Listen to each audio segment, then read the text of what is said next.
pale. Shida nini? Acha sielewi hapo sielewi. Afu kuna mali mwanangu juzi nimeiona mwanangu. Dem. Waacheni masuala ya dem ndio shida yako.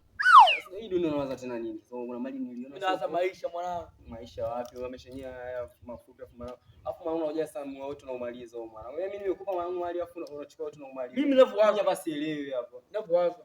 Nitakuwa mkubwa ndio jambazi. Wewe acha za. Jambazi mwanangu. Ndio jambazi ndio kizuri. Jamaa fulani kwa ndoka bufa.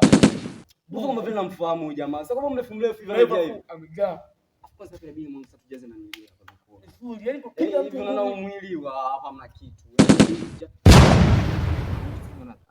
Masijini Masai ile mwanangu. Kama jamaa yakuja ule kule. Mali ile mwanangu inakuja ile.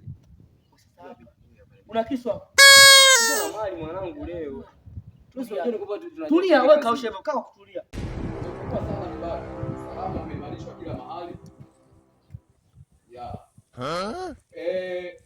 Sasa hivi wako vizuri kwa familia. Ndio hivyo anatuongelea huyu. Shida ni nini? Sio kibaka. Wala sio askari wala nini, wala mimi simuogopi. Sisi unamwenda mavaa viatu.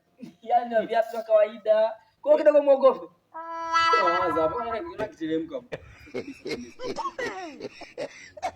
Afashani askari tumevaa na nini na viatu hivi. Hata kumuogopa. Kuna askari amekaa vile sio umevaa na ndio kujitenge. Hapo dada askari. Askari pata mwenye basi tulia sasa. Unafanya tutia zesheni. Yaani vibaka wote nitawakomesha mitaani. Mimi nipo nakomesha kabisa. Vibaka wote watapotea kabisa. Yaani vibaka dawa yao ni kuwakomesha. Inatakiwa wanapigika sana. Wala haina shida. Mimi nipo nitapambana tu mpaka hatua ya mwisho. Ndio hivyo kiongozi wangu. Wewe bora salalo wewe.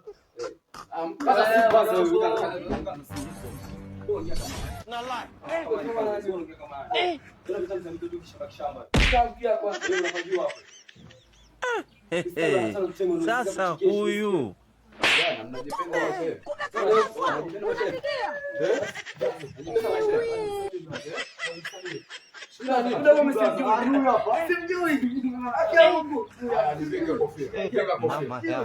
game over. Mwenye uwanja wake kaingia sasa. Wende ukaeleze polisi. Wende ukaeleze kichwa chako kama